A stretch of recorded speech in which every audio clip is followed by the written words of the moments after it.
Hello everyone, आज हो गया आपका 6 जनवरी और 6 जनवरी के जितने भी हमारे द हिंदू का मोस्ट इम्पोर्टेंट करंट अफेयर्स हैं जो हमारे एग्जाम पॉइंट ऑफ व्यू से इम्पोर्टेंट है उसको देखेंगे। पहला जो हमारा एडिटोरियल है, what does the Shanti bill change. और शांति बिल में क्या चेंज किया गया है, क्योंकि इस पर क्या हुआ कि विपक्ष नेता भी बहुत सारे सवाल उठाए कि अगर सरकार ऐसा करेगी तो हमारे घरेलू कंपनियां कहाँ जाएंगी। मतलब बहुत सारा चिंताएं व्यक्त किया गया, तो इसमें बहुत सारा चेंज किया गया है, इसलिए फिर दोबारा न्यूज में आ गया है और हम इसको एग्जाम पॉइंट ऑफ व्यू से इसमें हम देखेंगे। देखिए, अब शांति बिल को हम करके देंगे। ओवरव्यू में इसको देखेंगे पहले। तो ओवरव्यू में हमारा है जो इसका फुल नाम है जो sustainable harnessing and advancement of nuclear agency in India, इसका फुल नेम है शांति बिल का। दूसरा है प्राइमरी, इसका गोल है कि प्राइवेट एंड फॉरेन पार्टिसिपेशन बढ़े, यानी प्राइवेट का मतलब कि जो भी हमारा न्यूक्लियर सेक्टर है उसमें गवर्नमेंट का जो प्रभाव है उसको कम किया जाए और इसमें प्राइवेट पार्टिसिपेशन बढ़े और फॉरेन ये जो विदेशी कंपनियां हैं वो भी आए, ताकि हमारा जो 2070 तक नेट जीरो एमिशन है उसको जल्दी से जल्दी अचीव किया जाए। उसके बाद है पार्टिसिपेशन, इसमें लिमिट किया गया है कि 49% केवल प्राइवेट और 51% गवर्नमेंट रहेगी, यानी कि अगर कोई कंपनी इसमें जाती है तो अपना 49% क्या रहेगी, 49% ही वो अपना पूरी तरह से भागीदारी इसमें रह सकती है और 51% गवर्नमेंट रहेगी। अगला है रेगुलेटरी बॉडी जो है सिक्योरिटी बॉडी AFAERB है, ठीक है। और के पॉलिसी चेंज इसमें किया गया है, जो अभी चेंजिंग किया गया है, एंड ऑफ NPCI मोनोपोली, इसको खत्म किया गया है, जो यानी नेशनल जो प्राइवेट काउंसिल है उसको प्राइवेट ओनरशिप और ऑपरेशन को इसमें बढ़ावा दिया गया है। फॉरेन टेक पार्टिसिपेशन को बढ़ाया गया, यानी जो विदेशी टेक्नोलॉजी है उसको इसमें क्या जाए, एडॉप्ट किया जाए। और प्रमोशन ऑफ SMR, इसको भी क्या किया गया, इसमें चेंज किया गया, जो माइनर चेंज आपको जो दिखने को मिल रहा है। और अब आगे हम देखेंगे इसका न्यूक्लियर लिबरेटरी रिजीम क्या है, ठीक है। देखिए, इसका में अगर ऐसे किया जाएगा ना तो अभी फिलहाल इसका लिबिलिटी कैप जो है ना 3600 मेगावाट है, जो कि 30,000 करोड़ रुपए के लगभग आपका बचा सकता है। और लिबिलिटी कैप जो है 150 यानी 150 मेगावाट है SMR के तहत, जो हमारा 100 करोड़ को खपत को आसानी से बचा सकता है। जो इसका सप्लायर लेबिलिटी है इसको रिमूव किया गया है और Indian government cover access claim को जो है ना इसको भी क्या किया गया है, चेंज किया गया है। नेक्स्ट है कि जो हमारा स्ट्रेटेजिक ऑब्जेक्टिव है इससे वो क्या करना है, यही इंपॉर्टेंट है, ठीक है। इसी सेक्शन को आप ध्यान में रखकर अपने एग्जाम में कोट कर सकते हैं। देखिए, न्यूज़ में तो सब रहता है, लेकिन जो हमारे लिए इम्पोर्टेंट ज़्यादा रहता है हमको उसी पर फोकस करना रहता है। वैसा नहीं ना कि पूरा करंट अफेयर्स हमारे एग्जाम में आ जाएगा, लेकिन एग्जाम करंट अफेयर से क्या निकाल कर एग्जाम में उसको कोट करके हम लिखेंगे ताकि आंसर हमारा अच्छे से हो जाए, उसको ध्यान में रखना बहुत जरूरी होता है। पहला है इसमें, देखिए, एनर्जी सिक्योरिटी जो होगा बेसलोड पावर होगा, ठीक है। नेट जीरो हमारा जो टारगेट है उसको सहयोग मिलेगा। रिड्यूस जो कोयल डिपेंडेंसी है, यानी जो कोयला पर हमारा डिपेंडेंसी है वो कम होगा। और एट्रैक्ट ग्लोबल इन्वेस्टमेंट, और जो हम लोग जो बाहरी जो इन्वेस्टमेंट हो रहा है उसको क्या करेंगे, अट्रैक्ट करेंगे, ताकि क्या होगा, ज़्यादा से ज़्यादा रोजगार उपलब्ध हो। देखिए, सेफ गार्ड कंट्रोल क्या है ये भी ध्यान देना है।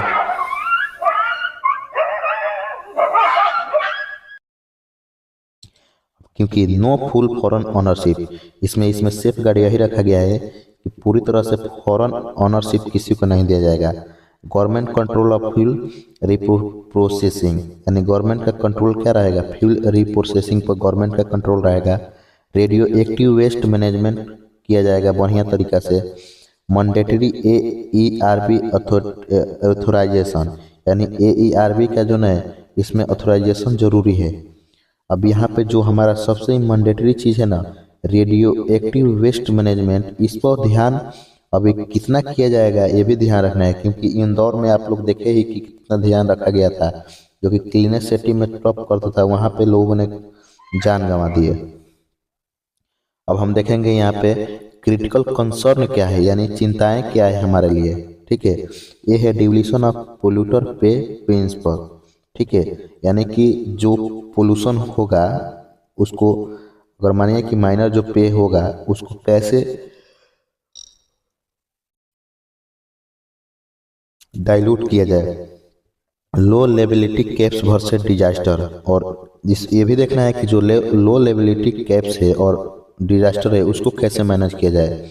ठीक है, अगर न्यूक्लियर एनर्जी में कोई डिजास्टर की वजह से क्षति होती है तो उससे बहुत बड़े स्तर पर एक भयानक भयावह दृश्य देखने को मिल सकता है। RTI and labour law order over क्या किया गया है, इसको अनदेखा किया गया है।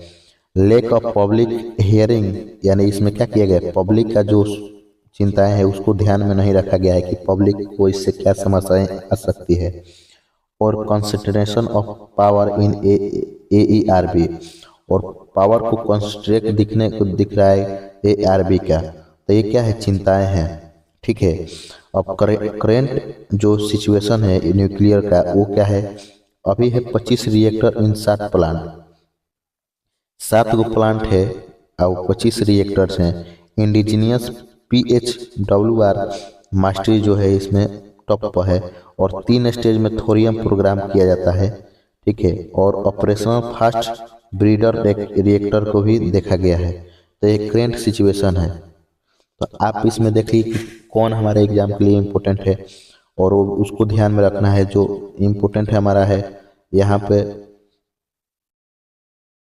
ये वाला सेक्शन बहुत ज़्यादा इम्पोर्टेंट है। ठीक है, देखिए एकदम बीच में है और इसको ज़्यादा ध्यान में रखिएगा क्योंकि एग्जाम में इसी से कोट कर सकते हैं शांति बिल का मेन उद्देश्य क्या क्या है।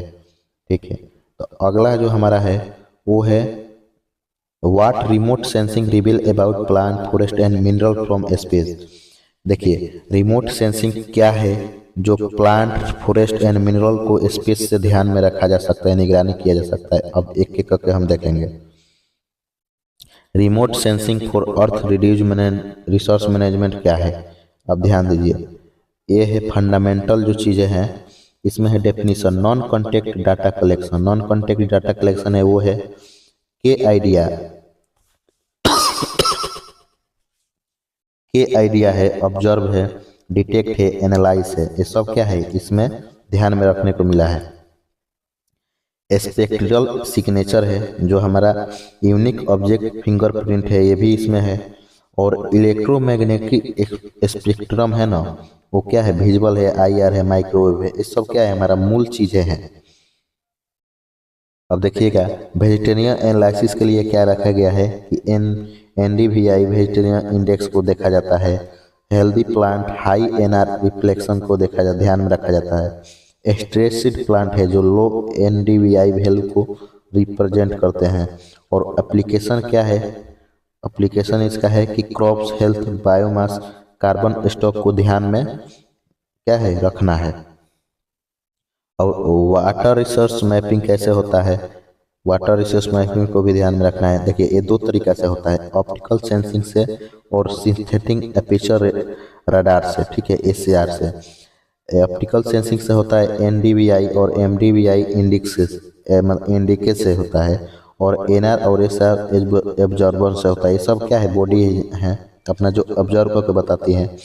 और जो हमारा सिंथेटिक एपर्चर रडार है, इसमें एक्टिव सेंसर को ध्यान में देखा जाता है, और क्लाउड एंड नाइट पेनिट्रेशन को भी देखा, और वाटर एपर्स ब्लैक को भी ध्यान में रखा जाता है।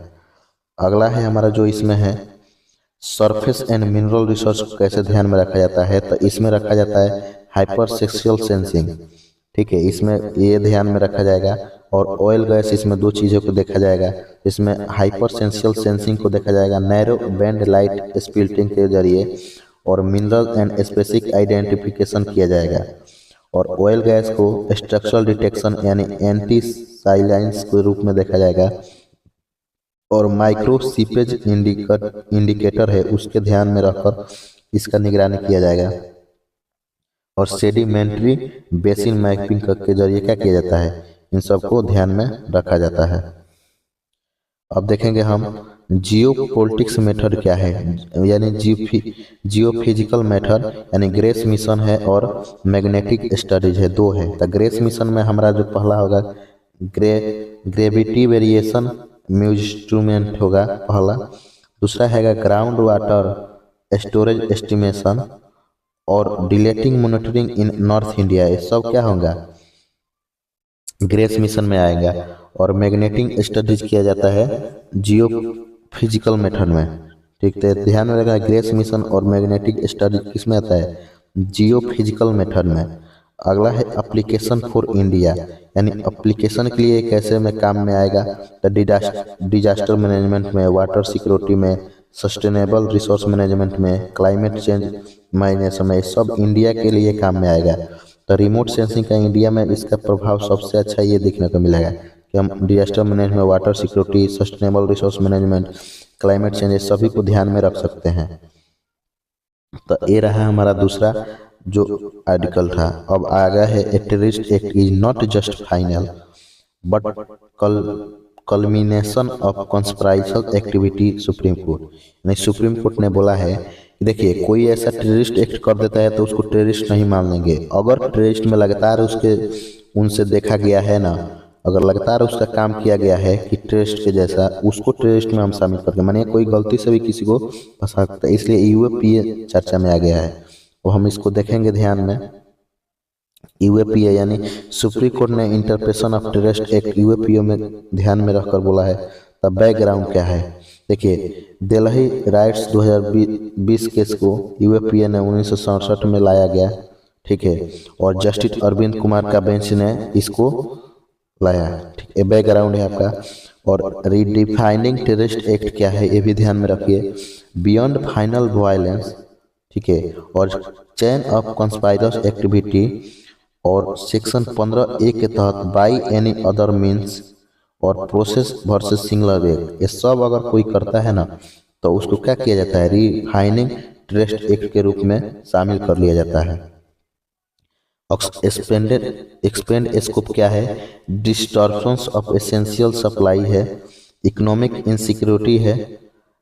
अब देखिए डिस्टेबिलिजन ऑफ सिविक लाइफ है, नॉन फिजिकल वायलेंस एक्ट है। ठीक है, तीसरा है लीगल स्ट्रिंजेंसी। लीगल स्ट्रिंजेंसी ये है कि बेल सेक्शन 43(T)(5 को ध्यान में रखकर इसको क्या किया जाता है, लीगल स्ट्रिंजेंसी चलाया जाता है कोर्टों में। मोर स्ट्रिंजेंसी देन ऑर्डिनरी लॉ, और क्या है ऑर्डिनरी लॉ के तरह इसको लोग यूज में ले लेते हैं, ज़्यादा ध्यान में नहीं देते हैं। और नेशनल सिक्योरिटी प्रायोरिटी को ध्यान में रखते हुए इसको बनाया गया है, लेकिन इसका बहुत ज़्यादा वायलेंस किया जाता है।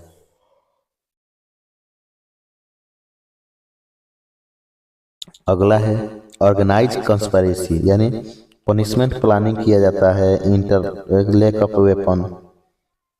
तो ये सब क्या है, बहुत ज़्यादा इसमें सुधार की ज़रूरत है। अगर हम देखेंगे तो इसमें जो कॉन्स्टिट्यूशनल है यानी संवैधानिक चीज़ें है, तो उसमें प्रिवेंटिंग फ्रेमवर्क दे देता है, सिक्योरिटी वर्सेस लिबर्टी बैलेंस कर देता है, और आर्टिकल 21 जो है जीने का अधिकार देता है, जिसकी वजह से क्या होता है, जो अपराधी होते हैं उनको बहुत बड़ी राहत मिल जाता है। और आर्टिकल 21 संविधान में लिखा है कि जीने का अधिकार है। तो अब जीने का अधिकार है तो अब तो इसके तहत कोई मार भी नहीं सकता है। ठीक है, अगला इसका के कंसेप्ट में देखेंगे कि इस सब से क्या होता है, इकोनॉमिक डिस्टेबलाइजेशन होता है, इंटरनल सिक्योरिटी थ्रेट आते हैं, रिस्पॉन्सिबल रीजनेबल रजिस्ट्रेक्शन आता है, सब समस्या देखने को मिलता है। और जो हमारा इसमें कॉन्स्टिट्यूशन कैसे उन लोगों को क्या कर देता है, सहायता कर देता है, ये आर्टिकल डाल सकते हैं। ठीक है, तो ये रहा हमारा। नेक्स्ट अब देखेंगे coast guard adds pollution control vessel to its fleet, यानी इसमें आपका समुद्र प्रताप जो है चर्चा में आया है। कोस्ट गार्ड ने क्या पोल्यूशन कंट्रोल करने के लिए कैसा वेसल फील्ड किया है ये भी देखेंगे। अब देखिए इसमें समुद्र प्रताप को ध्यान में रखते हुए न्यूज आपका है। देखिए जनरल ओवरव्यू क्या है कि इंडिया फर्स्ट इंडिजिनियस पीसीबी बनाया है, पोल्यूशन कंट्रोल वेसल पहला है, इसलिए न्यूज में बहुत ज़्यादा इंपॉर्टेंट है।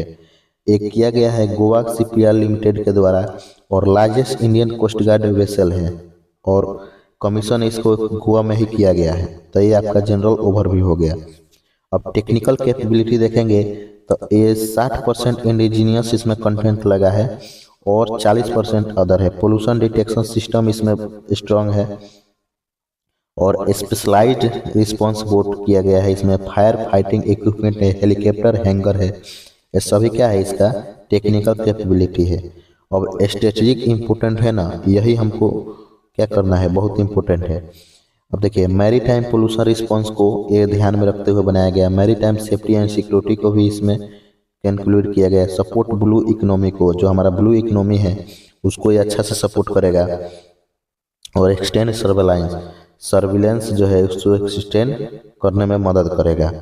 अब इन्वायरमेंटल सिग्निफिकेंस, इसका महत्व देखेंगे तो कोरल रीफ प्रोटेक्शन मिलेगा, मैंग्रोव कन्वर्जेशन मिलेगा, फिशर प्रिजर्वेशन मिलेगा, मैरीन बायोडाइवर्सिटी, ये सबको क्या होगा बहुत सहायता से हम लोग उसको क्या देख रेख कर सकते हैं इसके वजह से। और सोशल एंड पॉलिसी माइलस्टोन क्या है कि वुमेन एम्पावरमेंट होगा, क्योंकि 2 वुमेन ऑफिसर ऑन बोर्ड, क्योंकि इसमें 2 महिलाओं को नियुक्त किया गया है इस बोर्ड में, यानी जो भी बोर्ड है। जनरल न्यूट्रल मैरीटाइम फोर्स किया जाएगा। और गवर्नमेंट विजन है कि आत्मनिर्भर भारत आगे लिया जाए और 90% इसका टारगेट है कि इंडिजिनियस हो। ठीक है, तो ये रहा हमारा क्या नेक्स्ट जो समुद्र प्रताप से जुड़ा हुआ है। अगला हमारा साइंस पेज से है कि हाइड्रोजन टेस्ट बेसिक फिजिक्स मोर प्रिसिसिवली आफ्टर थर्ड थ्योरी अपडेट। अब ये थर्ड थ्योरी क्या है सब ध्यान में हम रखेंगे, साइंस पेज से उठाया गया आर्टिकल है। अब देखिए यहाँ पे आपका है hydrogen spectroscopy and fundamental physics. तो हम पहला देखेंगे इसका इम्पोर्टेंट ऑफ H2 मॉलिक्यूल, इसका इम्पोर्टेंस क्या है। देखिए ये सिंपलेस्ट स्टेबल मॉलिक्यूल है और फर्स्ट प्रिंसिपल कैलकुलेशन को भी ये क्या करता है, प्रिजर्व करता है।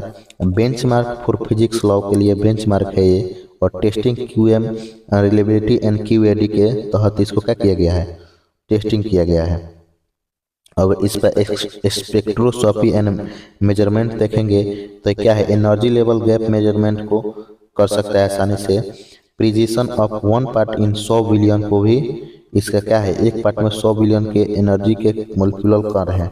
Detection of tiny QED effect, और ये क्या कर सकता है, डिटेक्शन कर सकता है QED इफेक्ट को आसानी से। और जो थ्योरेटिकल चैलेंज इसमें है इलेक्ट्रॉन कोलोरेशन है, इलेक्ट्रॉन न्यूक्लियस मोशन है, रिलेटिव इफेक्टिव है और QED करेक्शन है। ये सब क्या है, थ्योरेटिकल चैलेंज है, अभी इस पर स्टडी चल रहा है। और इसका मेथोलॉजिकल देखेंगे तो बोर्न जो हमारा बोर्न ओपेनहाइमर अप्रोक्सीमेशन से क्या है रिलेटेड है, जो फिक्स न्यूक्लियस एजम्पशन को दिखाता है और falls at ultra high precision को दर्शाता है। और डायरेक्ट नॉन एलिवेटिंग मेथड के तहत देखेंगे तो ये सॉल्व फॉर ऑल 4 पार्टिकल है, इंक्लूड रिकॉल एंड QAD। और ये क्या कर सकता है, जिसमें QAD जो मॉलिक्यूल है उसको क्या किया जाएगा, रिकॉल किया गया है। और कंप्यूटेशनली क्या है, एक्सपेंसिव इसको किया जा सकता है आने वाले समय में। तो अब यहाँ पे देखेंगे जो के रिजल्ट आया है इसको हाइड्रोजन को, इसको क्या हुआ कि एनर्जी एक्यूरेसी इसका 7 × 10⁻⁻10 है। ठीक है, और एनर्जी गैप फ्रीक्वेंसी एक्यूरेसी इसका 10⁻3 × 10⁻9 है, जो कि बहुत क्या है एक्यूरेक्स में पास है। और थ्योरी एंड एक्सपेरिमेंट मैचिंग, और जो थ्योरी है और एक्सपेरिमेंट है दोनों मैचिंग कर गया है, जिसके वजह से क्या किया गया है, ये न्यूज में आया है। और इसका फंडामेंटल मूल महत्व देखेंगे तो क्या है, validating QED molecules, QED molecules को वैलिडेटिंग को क्या करता है, दर्शाता है। और potential for new fundamental force को भी जागृत करता है। और ग्लोबल प्रिसिशन साइंस के रोल में ये बहुत बड़ा चीज़ है। ठीक है, तो ये रहा हमारा साइंस से रिलेटेड टॉपिक। तो जितना भी आज हमारा हिंदू में हमारे एग्जाम पॉइंट ऑफ व्यू से करंट अफेयर्स को माइंड मैप से हमारे एग्जाम पॉइंट ऑफ व्यू से देख लिए हैं। तो मिलते हैं नेक्स्ट वीडियो में। Thank you so much.